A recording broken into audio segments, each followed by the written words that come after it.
Thank you for joining Wars of the Roses as we continue with Chapter 2, which contains the 7 keys, Adam and Eve, Eden and the angel of the flaming sword, Cain and Abel, Seth and the patriarchal line, from How to Understand Your Bible by Manly P. Hall.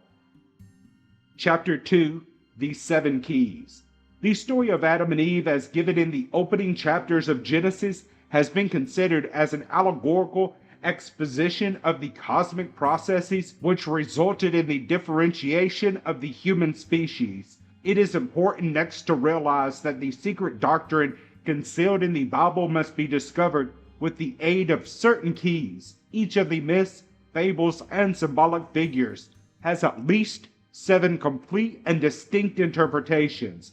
In other words, to open the door, that is, unveil the secret, the key must be turned 7 times in the lock. In the ancient mystery rituals, the key was an important emblem of discovery or enlightenment. Neophytes received symbolic keys as part of their investitures. In the Mithric rites, candidates were taken through 7 doors, which they unlocked. And in the Egyptian mysteries of the resurrection of the soul, the aspirant was brought to the gates of fulfillment and was interrogated by the keepers of the gates.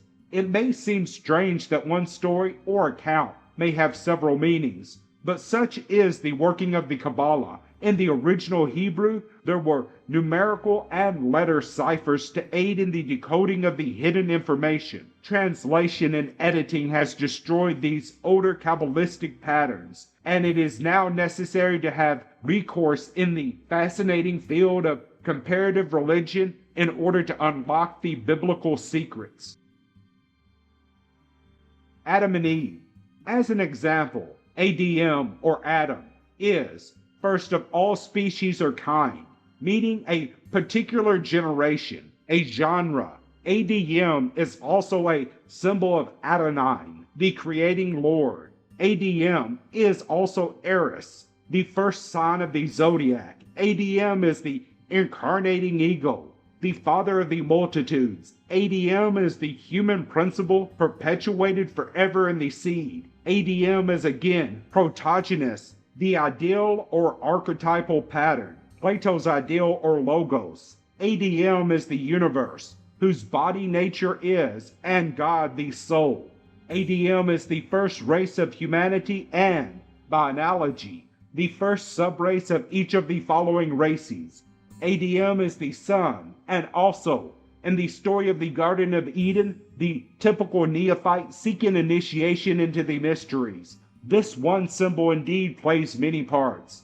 The first man becomes the figure of all first things. Of the sciences, he is the mathematics. Of forms of knowledge, he is pure wisdom. Of religions, he is the esoteric tradition itself. As this subject is developed, the endeavor will be to show you how all of this is true. It is also important to remember that nearly every personality described or discussed in the Bible is primarily a symbol and not an historical individual. It is a great mistake to believe that there is a great spiritual virtue in the perpetuation of history or the worship of ancestors. The virtue lies not in the accepting of these sacred writings, but in the discovery and application of the ever-living truths secretly hidden in the scriptural books of the world. The creation of Adam is described in Genesis 2:7. The creating power formed man from the dust. In the Kabbalah, this man is called Adam Kadmon, or the species formed of the red earth. The meaning of red earth in this sense is most obscure, but certainly it has no reference to physical soul. In a cosmic sense, the universe is fashioned of a fiery nebula, and the whirling fire mist from which the cosmos was formed is the red earth. The ancient writings, in describing the generation of the physical bodies of the animal and human kingdoms, declare these vestments, coats of skins, to have been exuded from the auras or superphysical bodies of a divine race which dwelt in space, i.e., the Earth's outer atmosphere. This teaching requires considerable explanation. man consists of three parts or natures. The first is the divine principle, a spiritual substance identical with spirit and space. The second is a sidereal nature, sometimes called the soul, and constitutes a superphysical body, the luminous chiton, the garments of glory or aura. The third is the sublunary nature, the objective body with its several systems, muscular, arterial, glandular, etc. Man as spirit dwells in the substance of the one, or undivided from the divine principle. In the Bible, this state of identity with the Supreme is expressed by the statement, abiding in Abraham's bosom. This has the same meaning as the samadhi or nirvana of the Eastern metaphysicians. At the beginning of the day of manifestation, the great cycle of time figured in Genesis as the 7 days of the formations. The innumerable natures of living things emerge from the original unity, and God becomes the gods, whereas the Kabbalah expresses it, the multitudes emerge from the simple unities. This emergence of the gods is their descent into the state of individualized living things. The primordial sparks robe themselves in the luminous chitons, or superphysical bodies. The gods are therefore described as spheres of light, and of this order of beings is man himself, inwardly a divine nature, participating in the supreme effulgency. This is explained in the Bible by the placing of spiritual humanity, Adam, Eve, in the paradisiacal sphere called Eden. Here souls dwelt, garmented only in light and truth. The auras, as yet undefiled by contamination with physical matter, the records of this ancient time are preserved in the mythologies of all classical civilizations. It is beautifully described in the Gnostic hymn of the robe of glory, wherein the paradisiacal state is represented as the homeland or fatherland, which all exiled humanity is seeking. With this key, the mystery of Eden is easily unlocked. Eden and the angel of the flaming sword. The Adamic being is given domination over the garden, always a symbol of the astral world, what Levi the transcendentalist calls the astral or magical light. The same allusion to the garden occurs in the story of Parsifal. Here Klingsor attempts to delude the Knights of the Grail by creating a magical garden filled with the enchantments of the senses. In some of the ancient books, the universe is called a garden, and the planets and suns are flowers blooming in space. With Adam, the human life wave abided also the seeds and germs of the several other kingdoms. In Genesis 2:19, the creating power fashions the animal kingdom. The intellect of Adam named, that is, examined and understood all the creations. The next important allegory relates to the creation of Eve, the female or negative principle. To understand this, we must realize that the original Adamic man, that is, the spirit in its luminous vestments, was in itself androgynous. According to the ancient Jewish legends, Adam was formed with two faces and two bodies, united back to back, that is, with two natures, each facing in the opposite direction. In the authorized version, the creating power is said to cause a deep sleep to descend upon Adam, and from his side Eve was created. Genesis 2:21 through 23. Eve is the etheric principle, called by Plato the principle of generation. This is exuded out of the auric body in the same way that the hard shell of a snail is exuded from the soft substance of its body. The etheric vehicle, or the feminine principle, as it is referred to in ancient times, is described in Genesis as being the tempter. Lack of true understanding as to the meaning of the temptation and the fall lead Christian theologians to regard all feminine kind as the embodiment of temptation and corruption. In fact, the old story to the effect that, with Adam's fall, we sinned us all, is one of the most ludicrous errors of theology. Nowhere is it more evident in scriptural writings that, the letter of the law killeth, than in this particular instance. In fact, the whole Christian theory of redemption and the estate of Christ and the concepts of Orthodox theologians depend upon the literal and benighted misunderstanding of the ancient Chaldean myth, long regarded not only as history but as scripture. The third chapter of Genesis opens with the description of the serpent and contains the account of the temptation and fall of the first man. The old Jewish mysteries declare the serpent to be a symbol of Samuel, the archangel of Mars, and the master of the astral light. In scriptural writings, serpents are frequently used to represent currents or waves of force moving in space. The Midgard snake of the Nordic Eddas and the Orphic serpent twined about the egg of the new year are both symbols of the zodiac and the serpentine course of the sun. The erect serpent of Egypt and the hooded naga of India and Cambodia signify the spinal fire in man. The winged serpents of Gobi and the Taoist dragons of China represent both the psychic forms of the soul and the initiates, or sky men. The Indians of the southwest of America have serpent symbols of similar significance, and the Quetzalcoatl, or feathered snake of Central America, is a symbol of the initiate or high priest. The Druid priests of Britain and Gaul call themselves serpents, and these two are the snakes that St. Patrick is said to have driven from Ireland. The reader of the Bible should be acquainted with these records, for it is only depth of scholarship and breadth of understanding that can interpret correctly the serpent symbol in Genesis. The astral light, which Samuel has dominion, is the sphere of imagination and desire.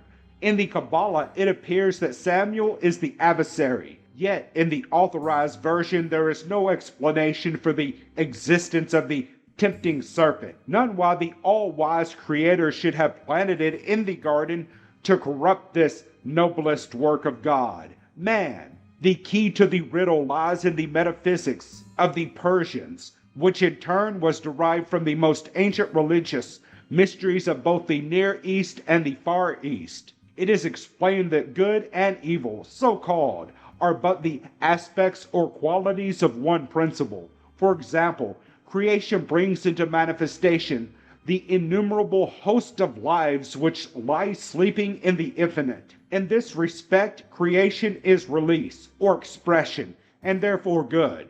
But creation also infers certain limits and boundaries being placed upon space. Thus the very world which is man's sphere of opportunity is also his living tomb, and in a sense therefore evil or adverse to the luminous inner self that must dwell so long in the fetters of matter. Every action therefore of the creating power is described as bringing into manifestation not only a good, but an evil spirit or angel. A simple example of this is the modern problem of invention. Whenever man invents some new and useful improvement to make life more secure and comfortable, abuse inevitably follows. Good laws are perverted by selfish men. Great ideals are brought down to 1,000 purposes inconsistent with the original dream. Primitive men realized this, and the earliest scriptures teach that the universe is a battlefield of good and evil impulses, which they termed gods and demons. Even as God was the chief and lord of all the benevolent forces, so the evil agencies or negative attributes are personified in one offending being variously named Satan, Lucifer, Yama, Loki, Hades, Kali, etc. In the third chapter of Genesis, the adversary is Samuel, the serpent, and like Mephistopheles, it is a spirit of negation, part of the power that still works for good while ever scheming ill. Kabbalistic figure of Adam. In this diagram, Adam Kadmon, the first man, stands crowned with the celestial glory. On his body are the symbols of the 10 worlds or emanations. From the figure we are to understand Adam as cosmos, or the one life, manifesting through what Pythagoras called the decad or decimal system. In this symbol, Adam is himself a figure of the tree of life. This interpretation gives a new and richer meaning to the biblical allegory of the first man. In the formula of Pythagoras, unity alone is perfect wisdom, for wherever there is division, desire is born. Desire is only possible under a conception of diversity, for possession is one of the first of the illusions. Desire leads to an innumerable array of other evils, and is in itself rooted in ignorance, which in turn is man's inability to perceive the sovereign oneness of all things. The chapter further explains that there are two trees growing in the Garden of Eden. One is the tree of the knowledge of good and evil, and the other is the tree of life. The symbolism of the tree requires brief explanation. The world tree is the Earth's axis. In nearly all ancient mythologies, trees are also symbols of evolution and unfoldment, because all life, tree-like, emerges from one root and seed and extends itself into a diversity of manifestation. The Kabbalistic tree of the Sephiros, with its 10 symbols, is based upon the tree of life in the midst of Eden. The tree is also the symbol of radical development, and even now nearly all forms of evolution are diagrammed in the form of a tree. So also are genealogical systems. The tree becomes the symbol of continuity. Special trees have particular symbolism, as the pine tree of Ates, which has become the modern Christmas tree. The cedars of Lebanon was a title bestowed upon an order of ancient priests. According to one derivation, the word druid means tree, and the dryads were the tree spirits of the classical Greeks. All these interpretations are significant,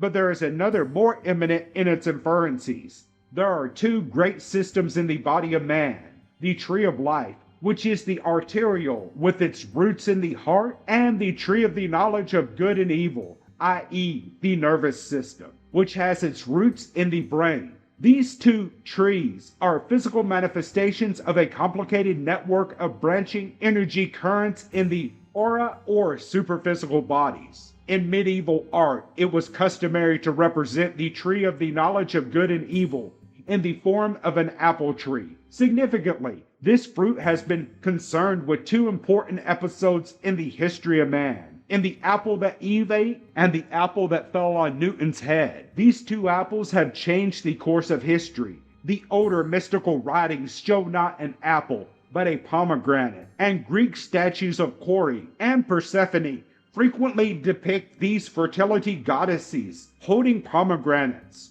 This fruit also had a place in the rituals of the Eleusinian mysteries and seems to be the original of the Chaldean apple. Madame Blavatsky in Isis Unveiled shows that the 3rd chapter of Genesis was part of an ancient mystery ritual representing the drama of initiation into the higher grades of the esoteric school. In the Kabbalah, Adam is described as attending a school of the angels in heaven. It was in this celestial academy that the first man received the keys to the secret doctrine, which has descended through an unbroken hierarchy of initiated priests. Since the first dawning of human consciousness, the angel Raphael visited Adam and Eve in the garden and discussed with them concerning the mysteries of the soul. According to Madame Blavatsky, the disobedience of Adam and the eating of the forbidden fruit represented an effort to secure the esoteric wisdom without being properly and duly initiated. In other words, it was a violation of the laws of the mystery schools, an attempt to storm the gates of heaven. For this violation, primitive humanity was exiled from the spiritual state, and the symbolic fall occurred. By another interpretation, equally significant, the serpent tempter represents the intellectual principle. This is evident from the words of Jesus in the New Testament, "Be ye wise as serpents." The intellectual principle leads to the experience of conscious self-responsibility. This is exile from the Edenic garden of innocence, spiritual infancy. The evolving intellect of primitive man brought with it a gradual extroversion. From an inward contemplation of spiritual principles, man came to recognize an external light, Slowly the inner senses were dimmed and the perceptive powers correspondingly strengthened.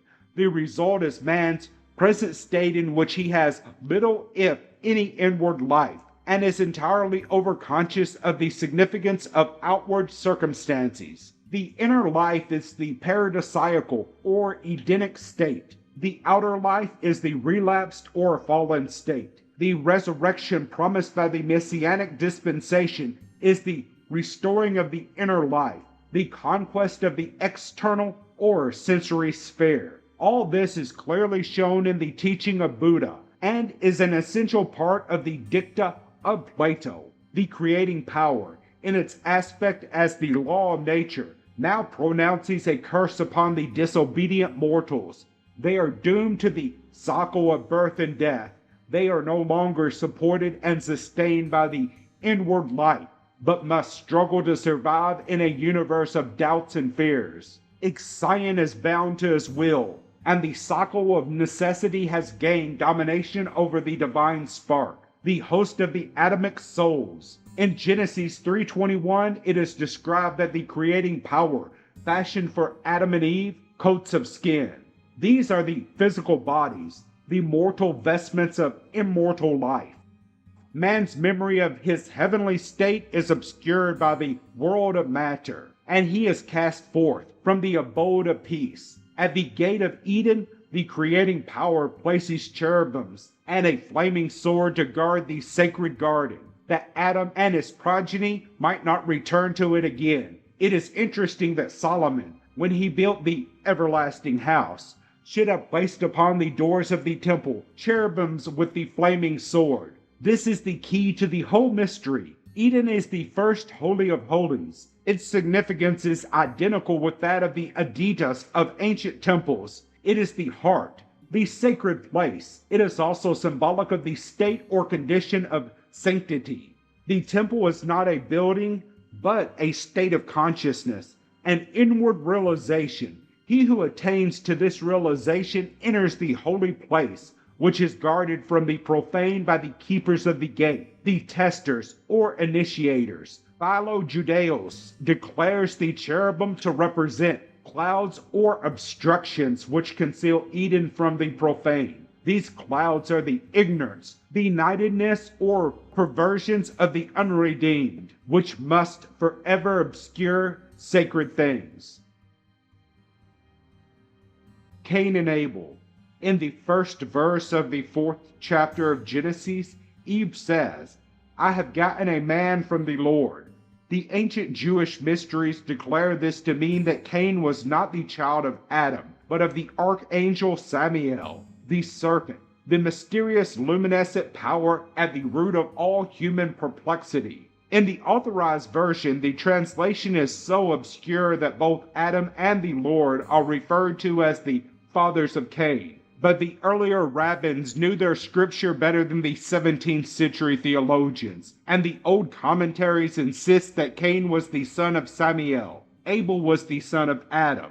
Cain was the embodiment thereof of cosmic fire, Abel the son of the agrarian principle. It was for this reason the Chassidim explained that the offering of Cain was not acceptable to the Lord, leading to the first crime, the murder of Abel. That this story also relates to the mystery rituals is evident from the words of Voltaire, that the Samothracian mysteries were the account of a brother slain by his brethren. Early efforts were also made to identify the drama of Osiris and Typhon with the Abel-Cain story. The murder of Abel is one of the most difficult of the allegories to interpret, but in substance the story unfolds as follows. If we understand Adam to be man, the incarnating ego, the one father of all the bodies that are manifested by an entity during its life cycle, the one father of all the bodies that are manifested by an entity during its life cycle, we will realize that by the fall is described the descent of his egoic vortex into the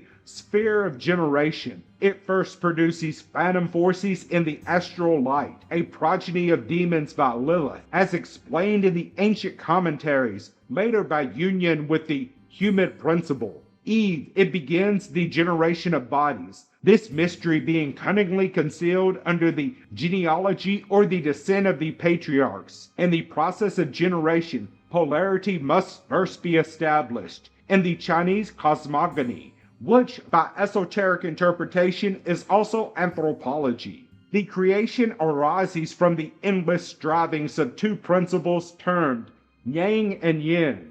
In the Greek system, ether and chaos are the polarities from the minglings of which the cosmos is fashioned, as the physical universe is engendered from the opposing of polarized forces. In like manner, the soul arises from the striving of the polarized will and by alchemy within the consciousness itself. Jakob Boehme, the German philosopher, depicts this striving within the self by a series of symbolic figures, showing the eternal battle between light and darkness, between action and inertia, wisdom and ignorance, etc. Later, Johann Gister illustrated Boehme's principles with a series of curious engravings, now extremely rare, but the best mystical key ever prepared for the interpretation of the scriptures. Cain and Abel represent the first discord or confusion arising in the superphysical organism of man. It is evident that the allegory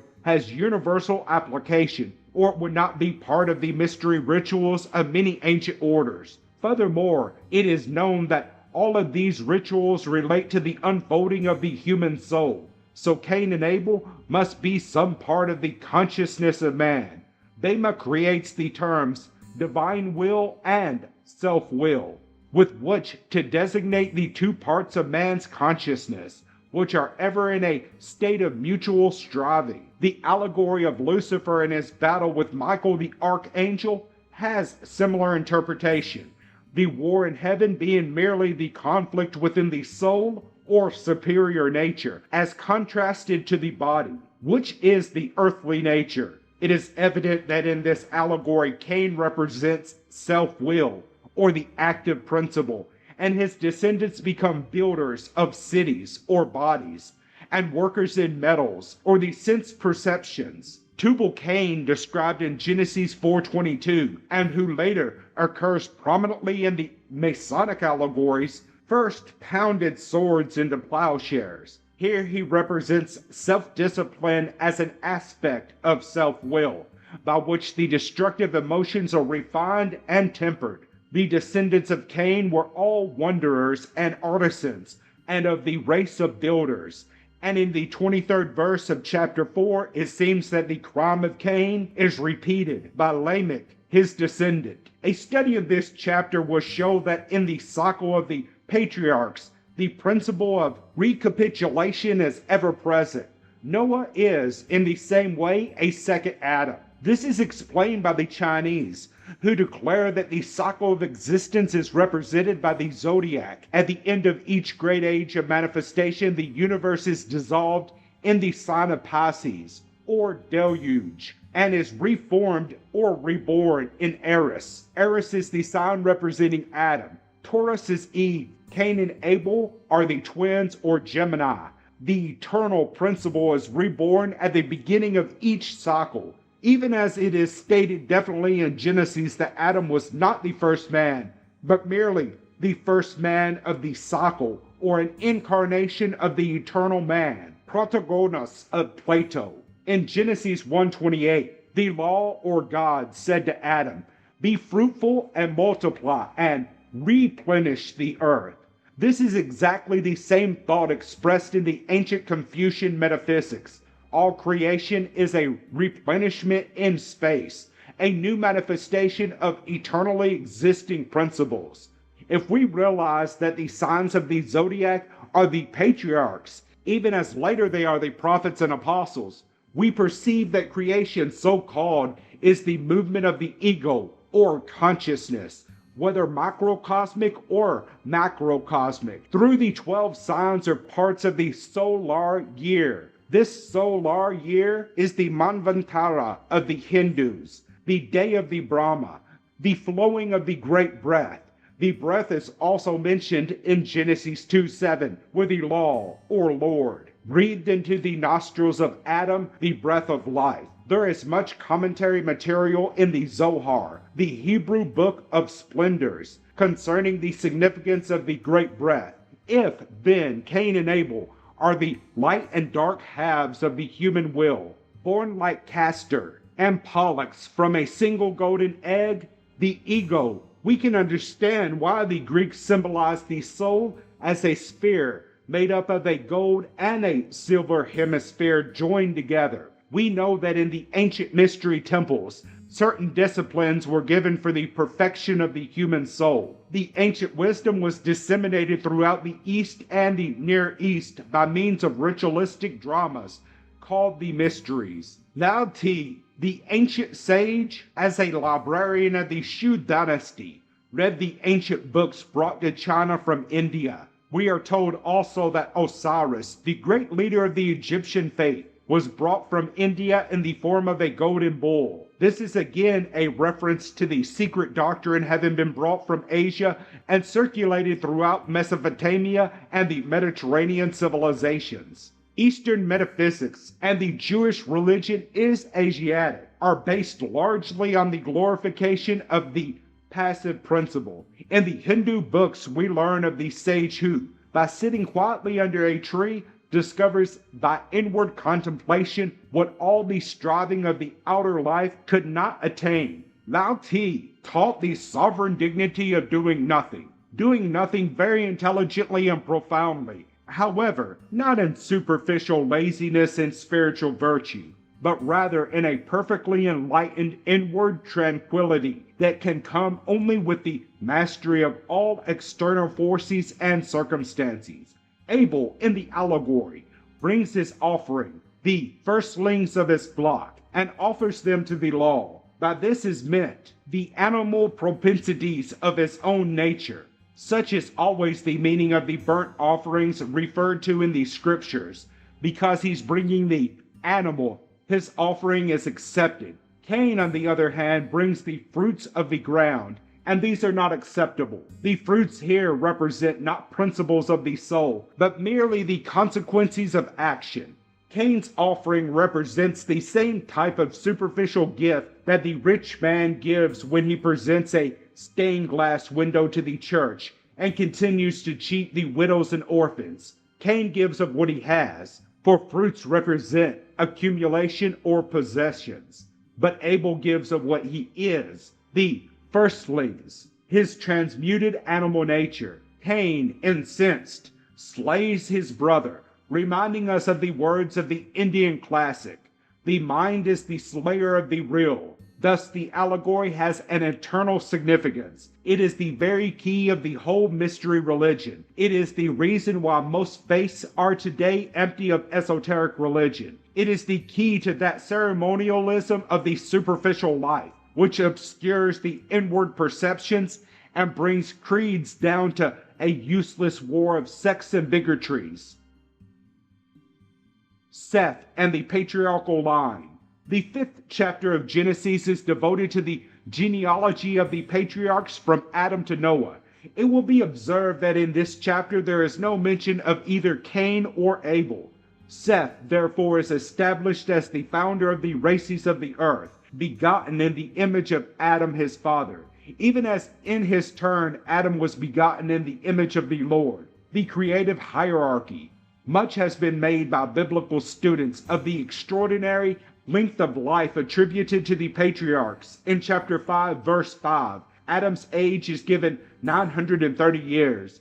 And in verse 27, Methuselah is recorded as living 969 years. It should be understood that these numbers are Kabbalistic. They refer not to the span of individuals, but the duration of families, clans, and blood records. Also, in the Jewish system of metaphysics, each of the numbers is symbolic of certain Hebrew letters. These letters form words according to the ancient hieroglyphical system attributed to Moses. Proper decipherment of these symbolical ages reveal the astronomical and cosmological import of the patriarchs and their lives. Realizing that Adam is not an individual but the human life wave, it follows that his children and their children into the 10th generation are the branching and forking of the racial tree. Also, the differentiation of the cyclical currents by which the life of man and the life of the world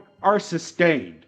This explanation solves such problems as arise in Genesis 4:17, where the wife of Cain is mentioned, yet the scriptural account infer that at the time Cain and Abel were the only progeny of Adam, supposedly the only man in the world. Also in the same verse, Cain builds a city, which he names after his son. One man could scarcely build a city, nor could the abode of one man be termed a city. But when we realize that Cain is a race, we then understand that the story of Cain's wandering is an account of racial migration. By Seth is to be understood a new generation, one which takes the place of the earlier creation that had failed and destroyed itself. An account of this earlier race is to be discovered in both the Chaldean and Chinese writings.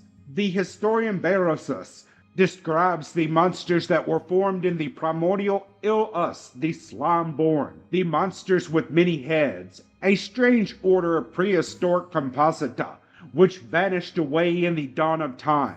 In the Gnostic remains, it is described that the demiurgus, or creating power, fashioned innumerable bodies while experimenting with the cosmic substances. Most of these bodies were incapable of containing a mind. They were the night-born, the false-born, the monsters of the abyss. This account is based upon the Hermetic legend wherein it is described that these first creatures were destroyed by the gods because they could not be the vehicles or bodies for the incarnation of intelligent entities. Of such an order also are the giant kings of Edom, who perished in the void. Also there are the Shaddai, the antediluvian kings recorded in the Zohar. The third of the children of Adam, Seth, is the third race, known in the occult tradition as the Lemurian. It was in the later sub-races of the Lemurian race that the human being we know as man was differentiated from the animal prototype. Thus in Lemuria the true man came into being, man having been formed as the vehicle for the thinker. We have the explanation for the opening verses of chapter 6. The first verse describes that man began to multiply on the earth, and in the second verse, it explains that the sons of God, the intellectual egos or conscious entities, gazed upon the bodies that had been formed, the daughters of men, and took wives from among them, i.e., joined with them to become the true humanity that we know. Thus, Seth is the physical archetype of man, even as Adam is the spiritual archetype of man. Thank you for watching, and please don't forget to share, like, subscribe, and comment. And if you can, please consider donating to Wars of the Rosies. Links to PayPal and Patreon are in the description. Thank you so very much.